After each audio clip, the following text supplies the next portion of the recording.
Ya, baik saudara sekalian, selamat malam, selamat sore, atau selamat pagi di mana saudara berada. Puji Tuhan, kita bisa melanjutkan seri pelajaran kita tentang Laodikia, mencari obat buat Laodikia. Dan hari ini kita akan belajar tentang baju. Ya, minggu lalu kita sudah belajar bagaimana beli baju. Baju apa yang harus kita beli. Dan kita sudah belajar minggu lalu ada 3 baju yang Tuhan ingin kita beli. Nah, tetapi setelah kita beli baju, Tuhan juga bilang, buang dong baju lama ya. Dan pelajaran ini kita akan ambil gunakan bahasa Paulus dalam Kolose 2 ayat 5 sampai 10 ya. Baik, saudara sekalian, mari kita lihat outline pelajaran kita hari ini akan dari bagian 1 kita akan belajar Laodikia ya. Kelihatan telanjang, ketelanjangannya. Yang kedua, buang baju lama. Yang ketiga, bagaimana cara membuang baju lama. Baik, saudara sekalian, kita belajar Laodikia. Kenapa kelihatan ketelanjangannya? Kita ulang sedikit. Tuhan berfirman kepada gereja Laodikia. Nah, gereja Laodikia, ini sedikit pengulangan. Gereja Laodikia adalah gereja yang ada sebelum kedatangan Yesus. Jadi itu adalah gereja akhir zaman.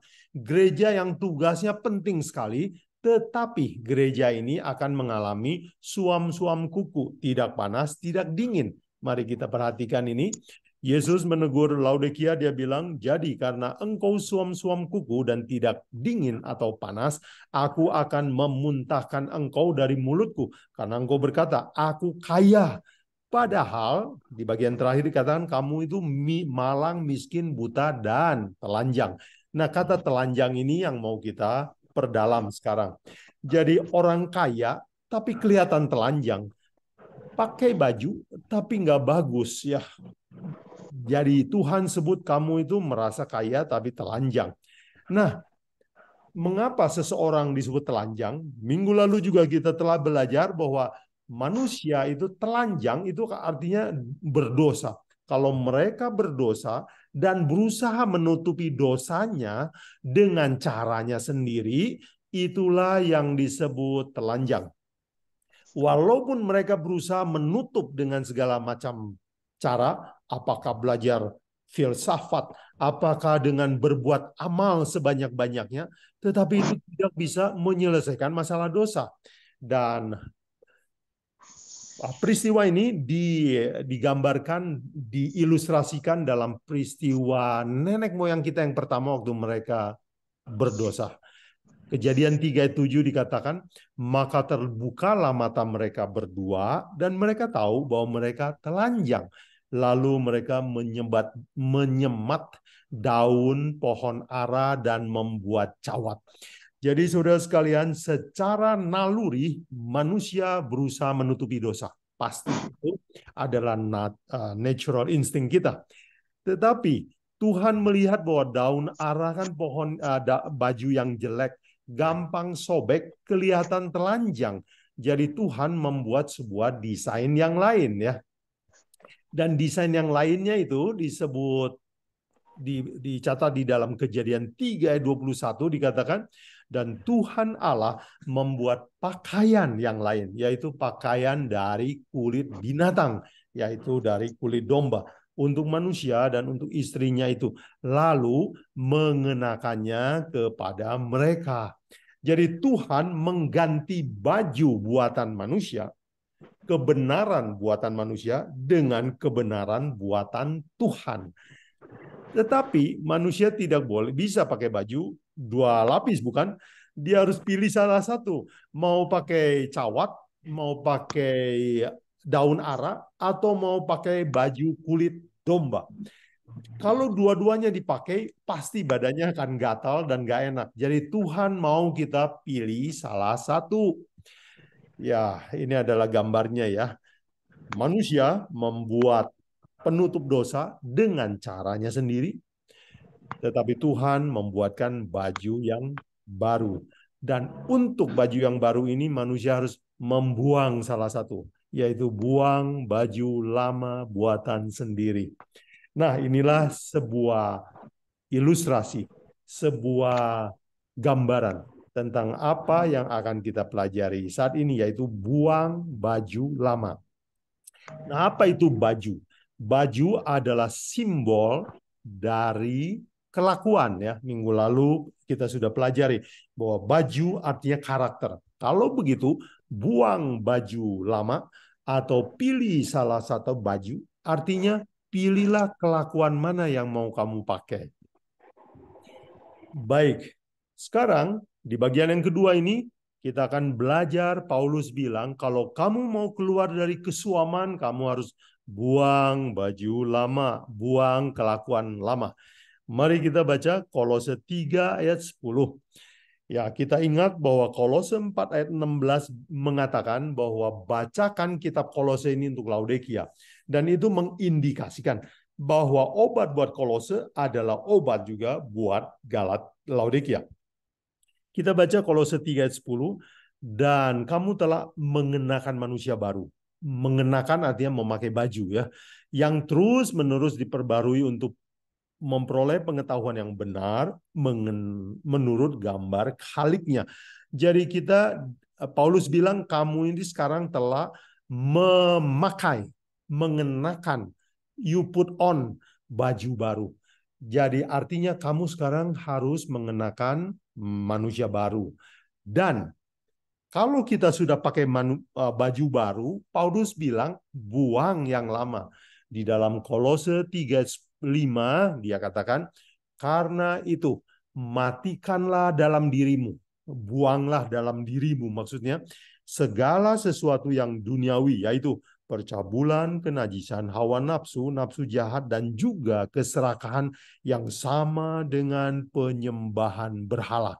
Nah, saudara sekalian, Paulus bilang buang ini, pikiran kotor, pikiran cabul, pikiran serakah. Dan itu, cabul, kotor, serakah, mementingkan diri, adalah sama dengan penyembahan berhala. Dan itu adalah hal-hal yang menjauhkan kita dari Tuhan maksudnya. Tuhan sangat cemburu kalau kita mempunyai sifat-sifat ini ya. Dan ini adalah sifat alami manusia. Untuk belajar hal-hal yang ini mudah sekali ya. Manusia cepat sekali kalau belajar yang nggak benar. Tapi kalau belajar yang benar lama ya. Baik, kemudian buang ini ya katanya. Paulus juga bilang, buang juga ini ya katanya. Kolose 3 ayat 8. Tetapi sekarang buanglah semuanya ini, yaitu marah, geram, kebencian, kejahatan, fitnah, dan kata-kata yang kotor yang keluar dari mulutmu. Nah, kata kebencian itu sebenarnya adalah kejahatan ya. Di bahasa Indonesia disebutkan kejahatan, tetapi terjemahan yang lebih tepat sebenarnya adalah kebencian ya, karena dari bahasa Inggris dan bahasa Greka itu menunjang kebencian lebih tepat ya. Jadi kata Paulus, selain kamu harus buang pikiran cabul, sifat serakah, mementingkan diri, kamu harus buang ini juga, geram, marah, benci, fitnah, kata kotor dari mulutmu. Nah, kalau untuk yang ini, saudara sekalian, ya kalau pikiran kotor, pikiran cabul, ya hawa nafsu, serakah, umumnya kita setuju bahwa ini jelek ya. Tetapi yang ini yang menarik perhatian saya. Banyak orang tetap suka pelihara ini. Baju lama ini senang sekali dipakai ya. Mudah tersinggung, marah ya, geram, ngamuk ya. Kita akan pelajari beberapa sifat ini yang Paulus bilang buang ya. Seringkali orang Kristen mau buang yang dosa-dosa besar, tapi dosa-dosa kecil ini sayang untuk dibuang ya. Ini baju lama. Jadi Paulus membuat daftar sebagai berikut ya. Coba buang marah, buang juga geram, buang kebencian, buang fitnah, buang kata-kata kotor. Apa itu marah, saudara sekalian? Marah adalah reaksi kita jika kita tidak senang atau tersinggung. Jadi marah adalah api yang keluar kalau hati kita tidak senang ya, apinya. Nah, saudara sekalian, apakah kita boleh marah? Ini marah bukan marah yang ini coba kita lihat ya. Paulus di dalam Efesus 4 ayat 4 ya. Paulus di dalam Efesus 4 ayat 26 memberi petunjuk kepada kita. Bolehkah kita marah? Jawabannya adalah boleh ya, tetapi ada syaratnya. Apabila kamu menjadi marah, janganlah kamu berbuat dosa. Janganlah matahari terbenam sebelum padam amarahmu. Jadi kita boleh marah, tapi jangan berbuat dosa. Atau dengan kata lain, jangan tersinggung, jangan melotot ya. Jangan kasar, jangan keluar kata-kata kotor.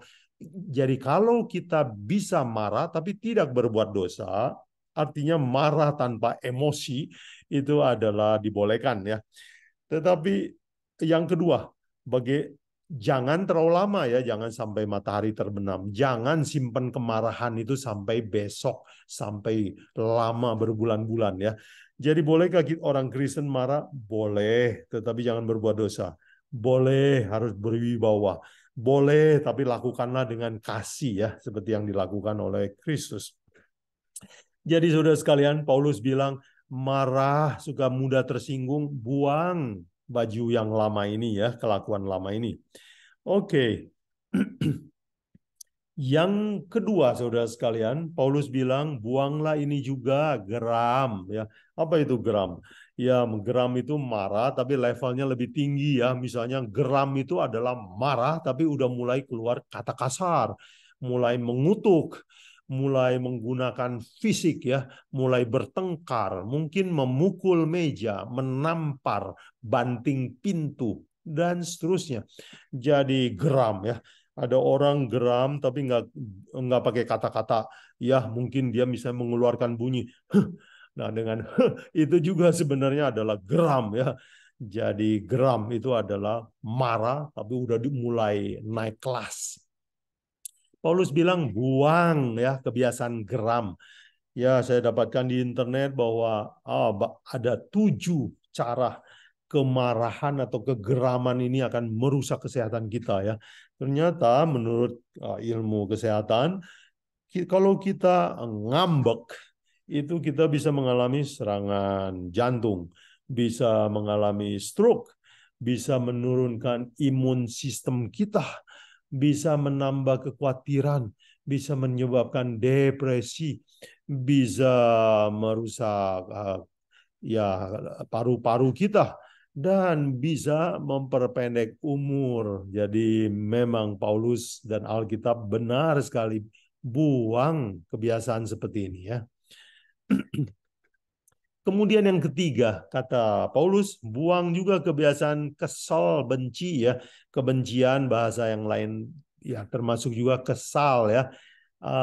Kepahitan, ingin membalas, ada ganjalan di hati, atau ada orang bilang pakai istilah keki ya, keki, benci, kesal, ya, jijik, sebel. Ini semua adalah emosi-emosi negatif yang Paulus bilang buang ya, jangan biasakan itu ya. Saya dapat di internet ada penyelidikan seorang dokter, dia menulis bahwa anger and cancer, is there a relationship?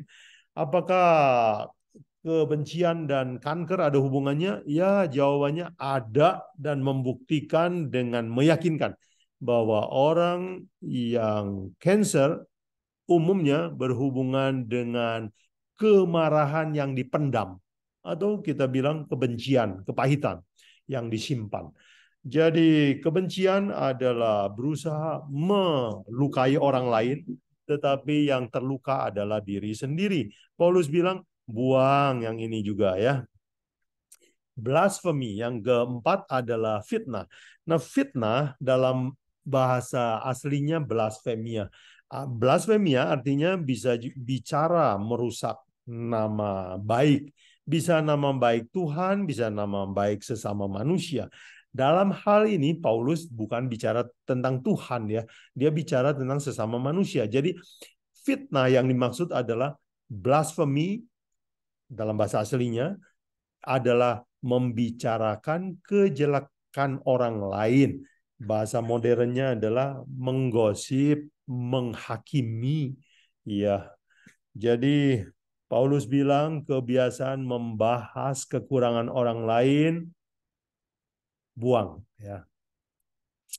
Kemudian yang kelima, Paulus bilang apa? Buang juga kata kotor ya, cara bicara yang kasar ya. Di dalam Efesus 4 ayat 29, Paulus juga menulis hal yang sama. Dia bilang bahasa Inggris, saya kutip supaya lebih jelas, saya kutip dari NIV, do not let any unwholesome talk. Jadi kata-kata yang inappropriate, yang nggak pantas, kata-kata yang jelek, jangan bicarakan ya. Jadi Paulus sedang mengajarkan kita apa yang harus kita katakan, bagaimana cara mengatakannya, dan kapan mengatakannya ya. Itu semua harus kita pikirkan. Jadi pemilihan kata, apakah kata-kata ini membangun atau malah menjatuhkan. Ingatlah saudara sekalian bahwa lidah itu seperti pedang. Dia bisa membunuh, dia bisa menghidupkan. Kita bisa membangun semangat orang atau menghancurkan semangat orang. Kemudian nada ya, kalau nada bicara, minggu lalu kita sudah belajar bahwa nada bicara bisa mempengaruhi emosi pendengar. Jadi perhatikanlah nada bicara kita juga. Dan Paulus lanjutkan dengan bilang apa? Buang juga ini dusta terhadap sesama. Kolose 3:9 Paulus bilang, jangan lagi kamu saling mendustai karena kamu telah menanggalkan manusia lama serta kelakuannya. Jadi yang ini juga harus ditanggalkan, dilepas ya. Apa artinya dusta ini? Saling mendustai. Ya dusta itu artinya kita pura-pura terhadap sesama kita. Kita pamer ya, bahasa sekarang flexing. Kita misalnya tidak begitu mampu, tetapi kita mau kelihatan mampu ya, mau kelihatan mewah. Jadi kita pamer. Pamer juga bohong kan? Kemudian kita berusaha menarik simpati orang ya dengan pura-pura sakit ya atau berpura-pura. Semua itu adalah dusta ya satu sama lain. Dan juga kita berpura-pura ya menceritakan hal yang dilebih-lebihkan untuk memanfaatkan orang lain, menguntungkan diri sendiri. Jadi Paulus bilang buang kebiasaan pura-pura. Baik, jadi sebagai ringkasan, Paulus bilang begini, ya kalau kamu mau keluar dari kesuaman, buanglah semua baju lama. Kamu sudah belajar Yesus Kristus, tapi kenapa sifat lama masih ada dipelihara? Sifat lama yang Paulus bilang, buang kelakuan lama ini. Nomor satu, cabul serakah.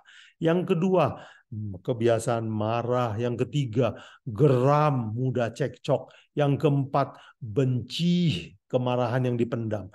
Kelima, fitnah, gosip, membahas kekurangan orang lain. Yang keenam, kata jelek dan nada bicara yang tinggi. Yang ketujuh, dusta atau pura-pura di depan sesama kita. Paulus bilang, buang semua ini. Nah, saudara sekalian, sekarang kita sampai kepada aplikasi buat kita. Bagaimana caranya buang baju lama? Bagaimana caranya buang kelakuan? Itu kan sudah nempel, sudah habit saya bagaimana cara buangnya. Baik, Paulus memberikan solusi ya. Saya suka sekali membaca tulisan-tulisan Paulus sebab dia adalah seorang yang konseptual, tetapi pada waktu yang sama dia adalah seorang yang praktikal. Nasihatnya selalu mudah untuk dipraktekkan. Misalnya kita lihat dalam Kolose 3 ayat 9 dan 10. Paulus bilang begini, kamu telah menanggalkan manusia lama serta kelakuannya dan telah mengenakan manusia baru. Nah, saudara perhatikan Paulus menggunakan soal ganti baju. Yang lama tanggalkan, pakai yang baru. Jadi bukan dipakai dua-duanya. Paulus mau kita pilih salah satu. Dan baju baru ini bukan sekali pakai, sekali tobat, sekali baptis, selesai. Bukan. Paulus bilang apa? Kamu harus terus-menerus diperbaharui. Belajar terus dari hari ke hari. Tentang apa? Pengetahuan yang benar menurut gambar Khaliknya. Jadi dengan kata lain, Paulus secara praktis bilang, buang sifat yang lama. Buang baju yang lama. Pakai baju yang baru. Baju baru itu adalah belajar dari sifat Yesus Kristus. Dengan makin dekat kepada Yesus Kristus, kita akan makin tertular oleh sifat-sifat dari Yesus Kristus. Bukankah kalau kita ingin belajar satu bahasa asing, kita perlu dekat-dekat sama orang asing ya, supaya cara berbicara kita dipengaruhi oleh dia. Begitulah Paulus katakan, kamu harus mengenakan Yesus Kristus. Terus pakai lagi setiap hari. Tetapi ingat, yang lama buang. Jadi saudara sekalian, kalau kita bisa simpulkan, saya bisa simpulkan, maka masalah Laodikia adalah mereka tahu Kristus, mereka mau belajar Kristus, mereka mau punya tabiat baru, tetapi yang lama susah sekali dibuang. Bahasa sehari-hari kita bisa bilang begini, mereka mau baju baru, tapi suka juga baju lama ya. Baik, saya mau cerita sedikit sebagai ilustrasi penutup ya. Saya ini suka baju lama ya, penggemar baju lama. Susah sekali saya kalau beli baju baru, susah untuk saya pakai. Saya mesti simpan-simpan lama baru ya. Lama-lama baru mau saya pakai. Lama-lama yang baju lama nggak mau saya buang, baju baru bertambah. Biasanya yang beli baju baru ada buat saya adalah istri saya. Saya nggak pernah beli baju. Saya nggak tahu orang yang nggak tahu berdandan. Jadi saya sederhana. Istri saya yang selalu belikan baju buat saya. Lama-lama yang lama tidak dibuang, baju baru datang. Lemari saya jadi penuh sekali ya sampai nggak ada tempat buat taruh baju lagi. Jadi itulah masalah saya. Saya suka baju lama. Kenapa? Karena nyaman, enak dipakai. Kadang-kadang udah warnanya agak kusam sedikit, tapi saya rasa enak sekali kena kulit. Saya udah terbiasa sama itu, jadi saya suka ya. Dan kadang-kadang waktu saya mau buang ya, seperti ini seperti ada noda sedikit mau dibuang, tapi sayang masih bisa dipakai. Jadi saya sudah pisahkan itu baju-baju lama, mau dibuang, mau dikasih ke orang, tetapi setelah saya lihat lagi, masih lumayan, pakai lagi itu baju lama. Suatu hari, istri saya mulai geram. Dia mulai kesal lihat saya ya. Istri saya mulai menegur saya. Dia bilang, ini bagaimana ini lemari makin berantakan, penuh. Lalu dia bilang, lihat, ini nggak ada tempat lagi untuk taruh baju. Lalu saya terdiam, saya juga bingung lihat lemari saya. Jadi saya bilang sama istri saya, itulah kelemahan saya. Saya mau baju baru, tapi saya juga susah buang baju lama. Bantulah saya. Kau buatlah apa yang kau rasa baik. Bagaimana kalau kamu tolong saya? Kamu saja yang pisahin baju saya. Menurut kamu, mana baju yang kamu rasa jelek, berikan sama orang lain. Istri saya bilang, oke, siap. Lalu saya izinkan dia untuk melakukannya. Suatu hari waktu saya pulang kerja, saya kaget lihat lemari saya. Loh, kok baju saya semua banyak yang hilang? Lalu saya cari baju kesukaan saya. Saya bilang, baju ini kemana? Baju ini kemana? Kan udah saya kasih ke orang, saya buang. Saya bilang, aduh itu kan baju kesukaan saya ya. Lah, saya bilang kamu buang terlalu banyak. Tapi istri saya bilang, bukankah kamu yang minta tolong? Lalu saya terdiam. Oh iya betul juga ya. Karena saya yang minta tolong, sekarang saya yang terdiam. Saya bilang, benar juga. Saya perlu bantuan. Kalau tidak kamu yang bantu, nggak mungkin lemari ini menjadi kosong. Dan sejak lemari saya kosong, saya jadi punya rezeki baru. Ya, mulai mau pakai baju yang baru. Karena baju lama dibantu buang oleh istri saya. Karena saya nggak tega buangnya ya. Jadi sejak hari itu saya jadi rajin pakai baju baru. Sejak saya minta tolong istri saya, bantu saya. Nah, saudara sekalian, membuang ya kelakuan kita, melihat kelemahan kita adalah sulit sekali. Manusia secara natural tidak bisa mengakui kelemahan dan keburukan dirinya sendiri. Kita perlu bantuan kuasa yang lebih tinggi. Dan kuasa yang lebih tinggi untuk mengubah, membuang baju lama kita adalah kuasa Tuhan kita. Mari kita lihat apa yang Mazmur 139, 23 dan 24 katakan tentang membuang kelakuan lama. Mazmur bilang, selidikilah aku, ya Allah, kenalah hatiku, ujilah aku dan kenalah pikiranku.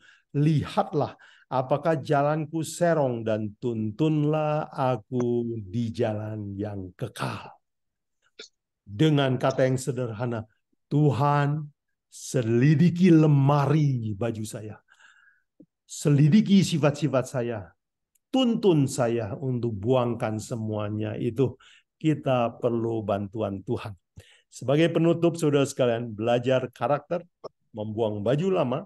Saya ingin simpulkan pelajaran hari ini yang Paulus nasihatkan adalah yaitu memelihara sifat lama adalah manusiawi.